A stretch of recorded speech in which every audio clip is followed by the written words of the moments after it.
In the vast emptiness of the Arabian Desert, where the horizon melts into waves of heat and sand, there once stood a city unlike any other.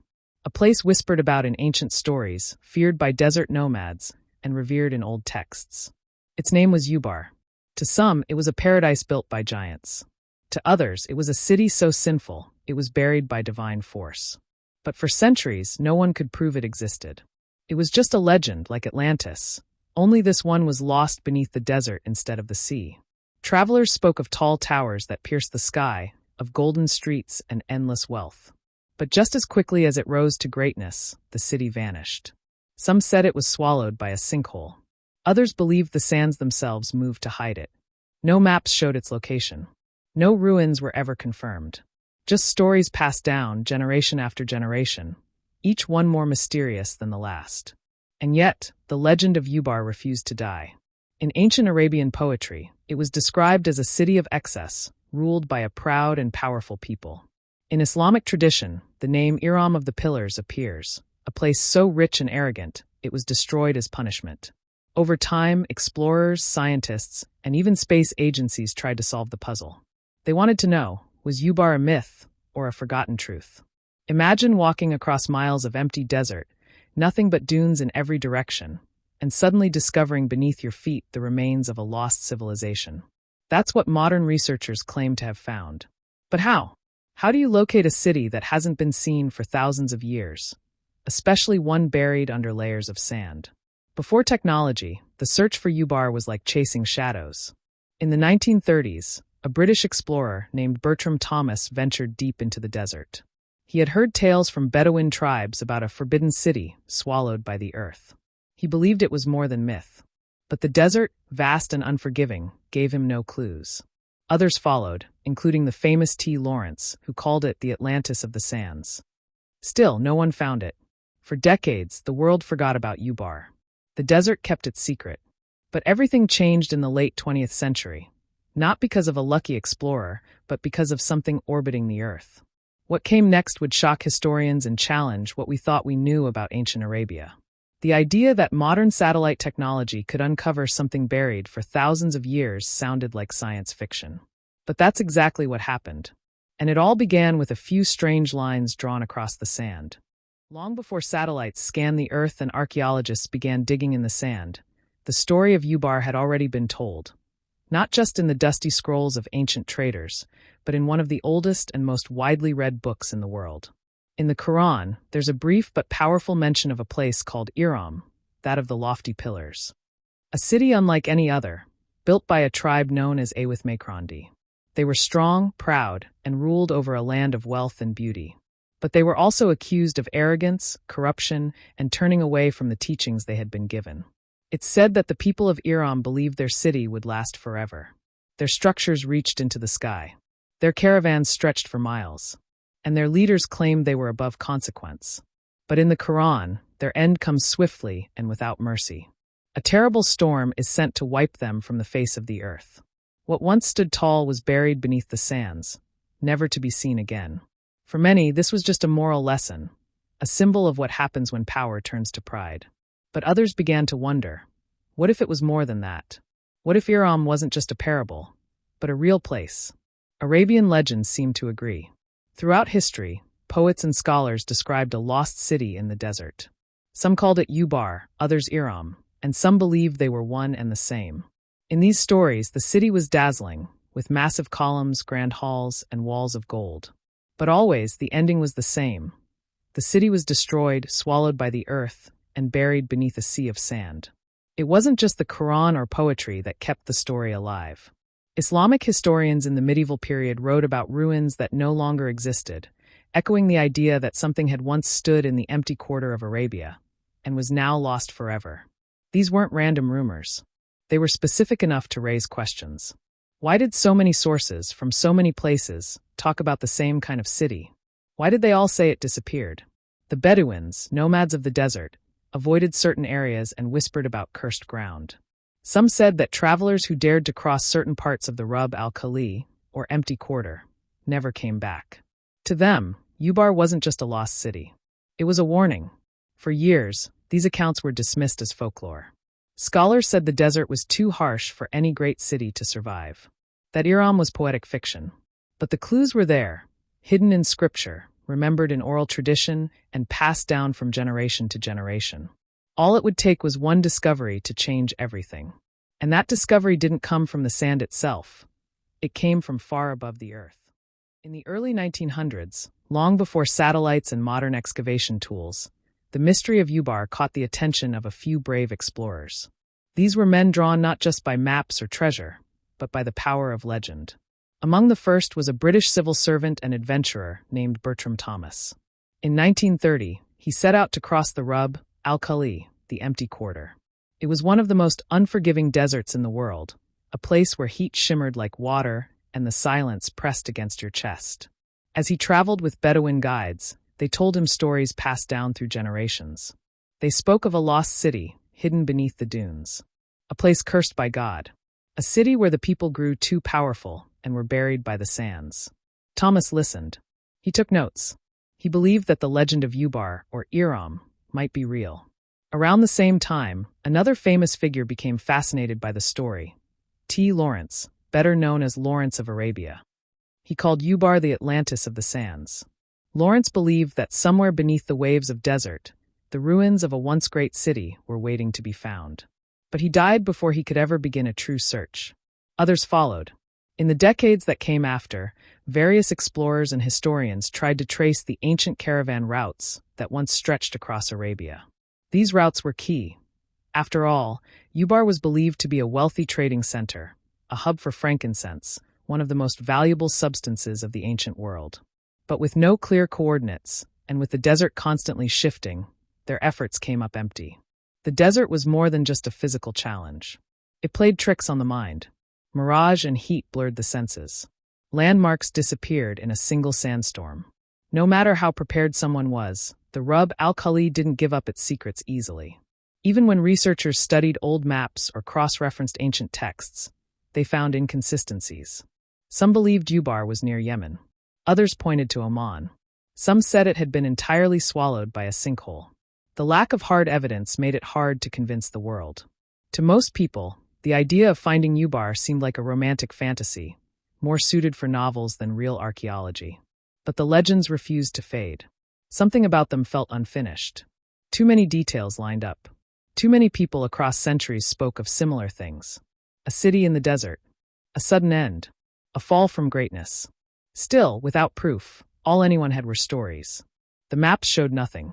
The ruins remained hidden. And then, in the late 20th century, someone decided to look at the desert in a completely different way. Not by walking across it, but by peering down from space. What they found would start a chain of events that would turn myth into possibility. In the early 1990s, a group of scientists and explorers tried something no one had done before. They looked for Ubar from space. Using advanced satellite imaging provided by NASA, they studied a part of the Arabian Desert that had remained untouched for centuries. This wasn't about following ancient maps anymore. It was about detecting patterns invisible to the human eye, etched deep into the earth, beneath layers of sand. They focused on the Rub al-Khali, the empty quarter. It's one of the harshest places on Earth. Too hot, too dry, and too vast for traditional exploration. But the satellites saw what no one else could. Faint lines stretched across the desert floor, almost like veins under the skin. These were not natural formations. They were trails. Ancient trade routes used for thousands of years by camel caravans transporting frankincense, the lifeblood of the region's economy in ancient times. As they followed these trails, the lines began to converge at a single point. This was not random. It was the kind of intersection you'd expect at a major hub, a city, a marketplace, maybe even a capital. And that point of convergence led them to a small, isolated village in southern Oman. Its name was Shizr. Shizr had long been overlooked. Just a few simple buildings, a water source, and endless dunes surrounding it. But the satellite data said something different. It suggested that beneath this humble ground might lie something ancient. Something long forgotten. A team of archaeologists led by adventurer and filmmaker Nicholas Clapp, along with scientists and Omani officials, decided to investigate. They arrived in Shizr with equipment, permits, and high hopes, but also plenty of doubt. After all, many others had tried and failed to find Ubar. Then they began digging. What they found shocked them. Beneath the sands were the remains of a large, complex structure. Stone walls, defensive towers, foundations that clearly belonged to a fort or city of importance. The layout suggested a central hub, the kind of place where trade would be controlled, taxes collected, and people gathered. It was exactly the kind of site Ubar was rumored to be. Even more surprising was what lay beneath the ruins. As they dug deeper, they discovered the city had been built on top of a limestone cavern. And at some point in its history, that cavern collapsed. A massive sinkhole had swallowed part of the city, pulling buildings into the ground. The destruction was sudden and devastating, just like the legends had described. This wasn't just a ruined fort. It was a gateway to something far older, something tied to both myth and memory. Scientists couldn't yet confirm it was Ubar. But the location, the satellite data, and the collapse all aligned too well with the ancient tales to ignore. For the first time, the idea that Ubar might be real was no longer fantasy. As the excavations at Shizr continued, more of the ancient ruins began to surface. Stone walls emerged, forming the outline of what had once been a large, fortified settlement. Some sections still stood, worn by time but remarkably intact. Towers rose from the sand, their broken tops hinting at their former height. This wasn't just a random desert outpost. It had clearly been a center of power, a place built to impress and to last. Archaeologists found pottery, tools, and evidence of trade. The city had access to water, sat at the crossroads of caravan routes, and showed signs of wealth. Everything pointed to a once thriving center, perfectly placed for controlling the ancient frankincense trade. For centuries, frankincense was more valuable than gold. It was used in religious ceremonies, medicine, and perfumes. Caravans carrying it traveled hundreds of miles across the desert, and Ubar was believed to be the city that watched over it all. But the deeper they dug, the more the story of Ubar seemed to take shape, not just as a city of wealth, but as one that met a violent and dramatic end. Beneath the stone structures lay a massive pit, a collapsed section of the city that dropped into darkness. Geologists confirmed that the city had been built over a natural limestone cavern. Over time, the constant drawing of water from the ground had weakened the rock beneath. One day, it simply gave way. A huge portion of the city fell into the earth. Buildings cracked and crumbled. Walls split and disappeared into the hole. To the people living there, it must have seemed like the ground was opening to swallow them. Panic, chaos, and destruction likely followed. Survivors would have fled. Caravans would have avoided the area. And over the years, the sand did what it always does in the desert. It covered everything.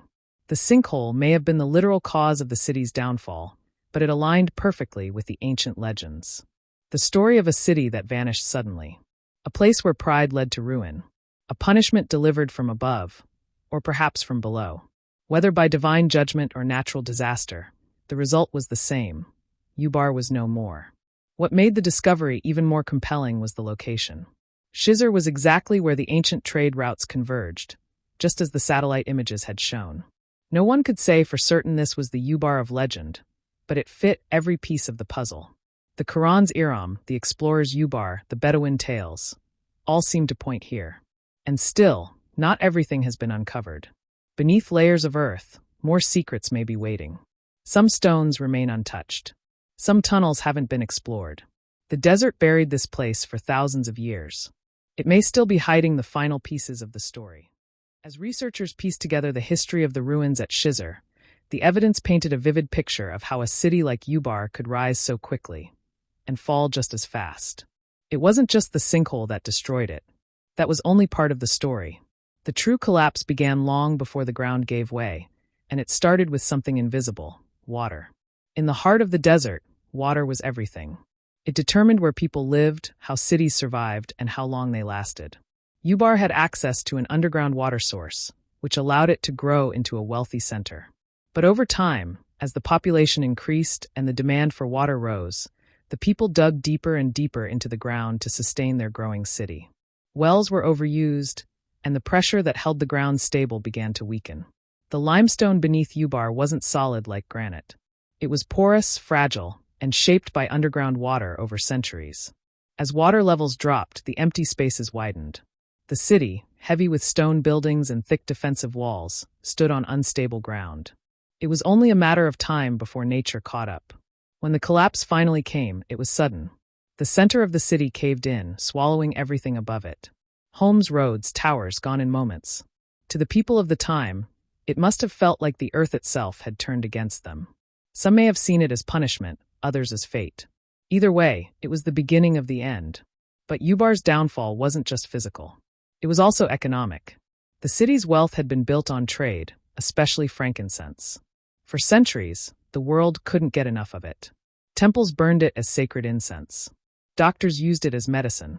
Royals demanded it in rituals. But as empires rose and fell, trade routes shifted. New roads opened. Sea routes became more popular. Slowly, the land caravans that once passed through Ubar began to disappear. With fewer travelers, the city's power faded. Its markets dried up. Its importance shrank. The desert, always nearby, began creeping in. And when the final disaster struck, the ground collapsing beneath it, it only sealed what had already begun. What's eerie is how closely this story mirrors the ancient legends. The tales always described Ubar as a place of great pride and great fall. A city that overreached, that took too much from the earth, that ignored warnings. Whether the destruction came from divine force or natural cause, the result was the same. Silence, emptiness, and eventually forgetfulness. What remains today is a haunting trace of what once was. Stone blocks scattered across the sand, a massive hole in the earth, a few weathered artifacts, and a mystery that continues to pull in explorers, historians, and dreamers. Because somewhere in those ruins are the final answers still buried under time. Even with ruins uncovered and science offering explanations, the story of Ubar remains far from settled. Some scholars argue the site at Shizr may not be the legendary Ubar at all, but simply one of many ancient outposts scattered across the Arabian Peninsula. They point out that the name Ubar itself might not refer to a city, but to an entire region, or even a tribe. Others say the remains at Shizr are too modest to match the grandeur described in ancient texts and myths. Could a few broken towers and collapsed wells really be the remnants of a city once compared to Atlantis? Yet for every doubt, there is a clue that draws the mystery tighter. The location, the convergence of trade routes, the evidence of sudden collapse, the echoes of the Quranic story of Iram. All of it fits, maybe not perfectly, but closely enough to make people wonder. And that sense of wonder is what keeps Ubar alive. Archaeologists continue to study the site and surrounding desert. New technologies are being used: ground-penetrating radar, 3D mapping, even AI analysis of satellite images, to detect what still might lie hidden beneath the dunes. The deeper the research goes, the more complex the picture becomes. There may not have been one single Ubar, but rather a network of cities or settlements that together formed a powerful trade hub. If that's true, then what we've found so far may only be part of a much larger story. Modern explorers aren't just trying to prove that Ubar existed. They're trying to understand how a civilization thrived in one of the most extreme environments on Earth. How did they find water in a place where there is none today? How did they move goods across hundreds of miles of shifting sand? And how did they build cities strong enough to last for centuries in such harsh conditions? What makes this even more fascinating is how little we truly know about the ancient Arabian world. While Egypt, Mesopotamia, and Greece have been deeply studied, much of Arabia's ancient past remains buried. Lost cities, forgotten cultures, and untold histories may still be waiting to be found beneath the desert. Ubar could be just the beginning. Meanwhile, the legend continues to evolve. Writers, filmmakers, and historians keep returning to the story. It's more than just a tale of lost treasure or a city swallowed by the sands. It's about human ambition, about the fine line between greatness and collapse, about what happens when we take more than the land can give.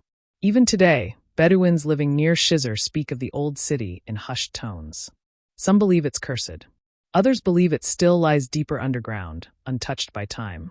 The sand has a way of hiding things, sometimes for a season, sometimes forever. But every once in a while, the wind shifts and something long buried is brought into the light. The mystery of Ubar doesn't just lie beneath the sand. It also lives in the way it captures our imagination. It's a story that blends history, legend, faith, and science in a way few other ancient mysteries do. People are drawn to it because it feels like a puzzle waiting to be solved. A secret locked away beneath the harsh desert, whispering to those willing to listen. What makes Ubar so fascinating is how it reflects something universal: the rise and fall of civilizations. No matter where or when, human societies have always faced the same challenges: finding resources, managing growth, dealing with the consequences of their own choices. Ubar's story is a powerful reminder that even the greatest cities can vanish. What stands tall today can be gone tomorrow. The desert doesn't care about human pride or power. It simply reclaims what is left behind. For scientists, Ubar is a chance to understand ancient trade, culture, and survival in a place where life seems impossible. For storytellers, it's a rich canvas to imagine lost worlds and forgotten people. For the curious, it's a journey into the unknown, where every new discovery opens more questions than answers. Technology continues to push the boundaries of what we can learn. New satellite images are clearer than ever before. Drones fly over areas no human has seen in centuries. Advances in archaeology allow researchers to explore without disturbing fragile sites. Each breakthrough brings us closer to unveiling the full story of Ubar and the people who once called it home. But even as we uncover more facts, the mystery remains. Some things may never be known. What daily life was like in the city? What stories did its people tell? What songs did they sing when the caravans arrived at night? These human details are lost to time, buried beneath the ruins and the sandstorms. There's also a deeper question haunting the story. What does Ubar teach us about ourselves? How do we balance ambition with respect for nature? How do we avoid the mistakes that doomed so many before us? The city's rise and fall is a cautionary tale woven into history. It speaks to the fragility of human achievement and the power of the natural world to remind us of our place. Ubar is not just an archaeological site or a legend. It's a mirror. It shows us how history, myth, and reality intertwine. It reminds us that sometimes the greatest discoveries are not just about finding lost cities, but about rediscovering ourselves. And as the desert winds shift, carrying stories across the sands, the search for Ubar continues. Not just in the empty deserts of Arabia, but in the hearts and minds of those who dare to dream of uncovering what has been forgotten.